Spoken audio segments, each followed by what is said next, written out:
Yo, Connor. Have you heard of the Canon M50? No, Zach, I haven't. Is it a gadget?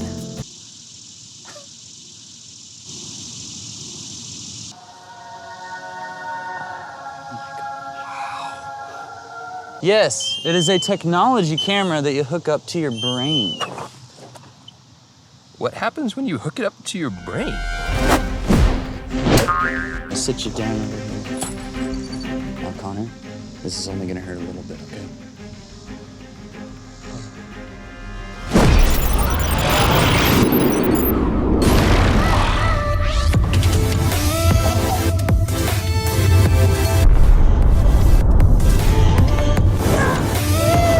Stay in the chair, stay in the chair.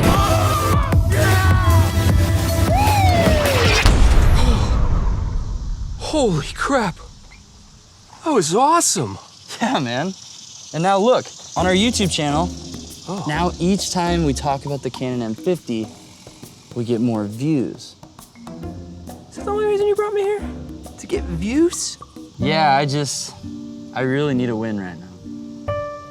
Fine, but this is the last time. Until 2022? Hell yeah, brother. Come here. Oh.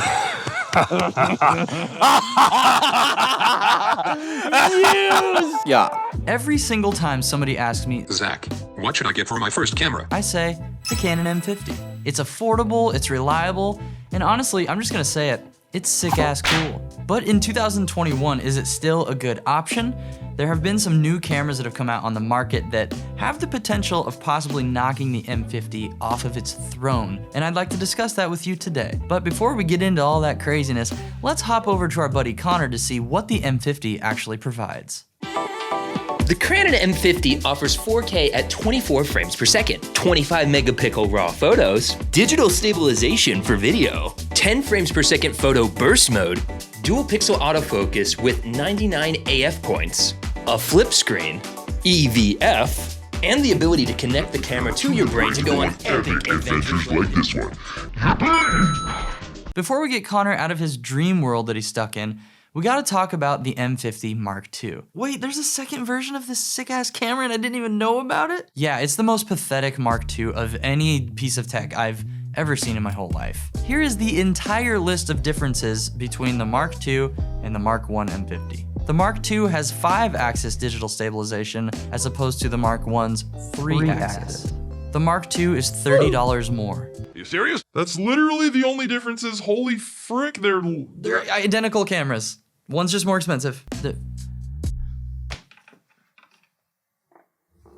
For the rest of this video, you will forget that Canon ever made a Mark II M50, okay? And you will subscribe sometime too, okay? The M50 is an absolute powerhouse of a camera, especially considering the fact that it's marketed toward first-time camera owners and beginners. For instance, you can download the Technicolor CineStyle profile that gives you a little bit more dynamic range for your video footage, or you can throw on an adapter like this EFM Viltrox to EF mount adapter that allows me to use the Sigma 18-35 on this cute little camera.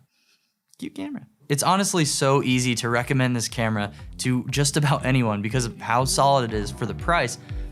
But, Cheek, something happened recently that might make this recommendation a little bit more difficult. The Sony ZVE-10 was released. I have another video that went up this week on my other channel about the 90D, and I also talk about the Sony in that video too, but we're going all in, okay? Stick with me. Here's what you get with the Sony ZVE-10. 4K up to 30 frames per second, HD up to 120 frames per second, 24 megapixel photos, digital stabilization with the video shooting, 11 frames per second burst mode photographies, unlimited record time in video, 425 autofocus points, and a flip screen, yay! The ZVE-10 is obviously Sony's answer to the Canon M50, and if you don't believe me, well, it even comes in black or white, exactly like the Canon M50. The Sony is $700, which is about $200 more than the M50, but even still, with all those specs packed into a tiny, bite-sized camera, it's still a really good deal. Now, I haven't tested the ZVE-10 in my real life. I've just watched some other YouTube videos, so, you know, I can't give you my hands-on 100% recommendation for that Sony camera, but we can go over to Connor to see his thoughts on the matter. Okay, Zach's pooping and I'm supposed to give you my actual helpful thoughts about the Canon M50 in 2021. Is it worth it? Is it not? I'm gonna go with yes. This is a flash of pure inspiration. But I feel like not for what it costs brand new. I actually personally owned the Canon M50 for a while and I really enjoyed it when I had it, but there were definitely issues with it. I like the 4K, but it didn't have any autofocus. So I would typically do the 4K shots for any kind of talking head and I would just have to lock off the focus, which was usable, but then for anything else I shot, I would have to then use 1080p, so a little bit of a downgrade there. Additionally, the mount wasn't my favorite EFM mount, so what I ended up doing was getting an EFM to EF speed booster, which did work decently and I enjoyed it and it gave it kind of a full frame look, but it was definitely a workaround, and then that kind of defeated the purpose of owning a smaller camera because now I'm attaching bigger lenses to it. I didn't use the really nice compact small lenses, so I don't know if that was really the best option, but the EFM lenses just aren't my favorite, and Canon really hasn't made enough EFM lenses in my opinion. Additionally, you do have to consider that Sony just released that new ZVE-10, I think is what it's called, and that camera is roughly the same price as the M50, but it's packing way more of a punch than the M50, so Sony's kind of been kicking butt in that department.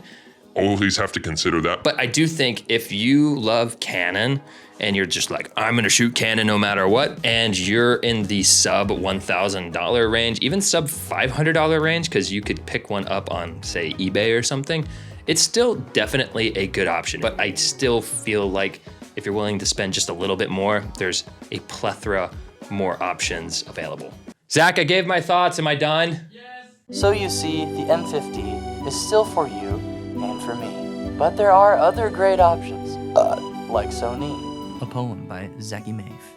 So this adorable little camera is obviously not dead. It's not irrelevant in 2021. Despite cameras coming out all the time, this is still gonna be one of my top recommendations for beginners and first-time camera owners alongside the new Sony ZVE-10. If anything, this just gets me hyped to see what eventually Canon might do with a M50 Mark III. Canon, this is your chance to set the record straight and make us forget about your pathetic excuse of an M50 Mark II. Subscribe to join the camera camp where I'm your counselor and you're my pupil. Check out our free Discord server to make some camera friends. And remember that one like on this video equals exactly one M50 Mark II discontinued forever. I love you. Text me when you get home so I know you're safe, and I'll see you in the next one. Bye. Oh look, a video that the YouTube algorithm overlords want you to watch. How convenient. Oh, and over here, that's another video. It's our most recent project that we shot, and we're pretty proud of it. And we make content on all 3 of these channels, so click it. I'm out. I need so much I can't count. Oh, and I don't need no college, cause I'm getting stupid amounts. Hey.